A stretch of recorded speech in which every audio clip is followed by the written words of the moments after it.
ఈ 5 ఇయర్స్‌లో మీ బాబాయ్ పవన్ కళ్యాణ్ గారు రైతుల కోసం చాలా కోట్లు, కోట్లు ఖర్చు పెట్టారు. ఐ మీన్ వాళ్ళని ఆదుకున్నారు. వాళ్ళ కష్టాల్లో ఉన్నప్పుడు.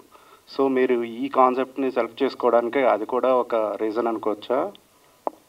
అదే చెప్పానండి. యాక్చువల్‌గా 'సాగు' నేను ప్రొడ్యూస్ చేయలేదు స్క్రాచ్ నుంచి. కానీ మూవీ చూసిన తర్వాత నాకు అది కనెక్ట్ అయ్యి యాజ్ అ ఫిల్మ్ మేకర్ నాకు కనెక్ట్ అయ్యి తీసుకున్నాను. బట్ ఆ టైంలోనే మా నాన్నగారు రైతులు ప్రాబ్లమ్స్ లేకపోతే బాబాయ్‌తో పాటు ప్రచారాలకి వెళ్ళినప్పుడు రైతులతో మాట్లాడి వాళ్ళ బాధలు, వాళ్ళ కష్టాలు అవన్నీ తెలుసుకున్న టైంలో నాకు చెప్పినప్పుడు నేను ఎక్కువ రెజనేట్ అయ్యాను ఇది చూసినప్పుడు. సో, నాకు తెలిసి 2 ఒకటే టైంలో రావడం వల్ల నేను కూడా ఇది తీసుకున్నాను అందుకే. But definitely it's one of the reasons.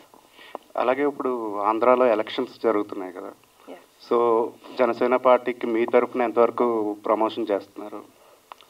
చేయాలనుకుంటున్నారు ఏమన్నా? ప్రమోషన్ నో డెఫినెట్లీ నేను లాస్ట్ టైం ఎలక్షన్స్ అయినప్పుడు కూడా ఆంధ్రాకి వెళ్ళాను. అది తెలుసో లేదో నాకు తెలియదు కానీ నేనైతే ఆంధ్రాకి వెళ్ళాను. ఈ ఇయర్ కూడా definitely I will go because ముందు చెప్పినట్టే బాబాయ్ ఏం చేసినా మా సపోర్ట్ ఉంటుంది. మీకు ఓటు అక్కడే ఉందండి? ఇక్కడ అక్కడే ఉందండి. ఆంధ్రాలోనే ఉంది. ఆంధ్రాలోనే. Okay, super.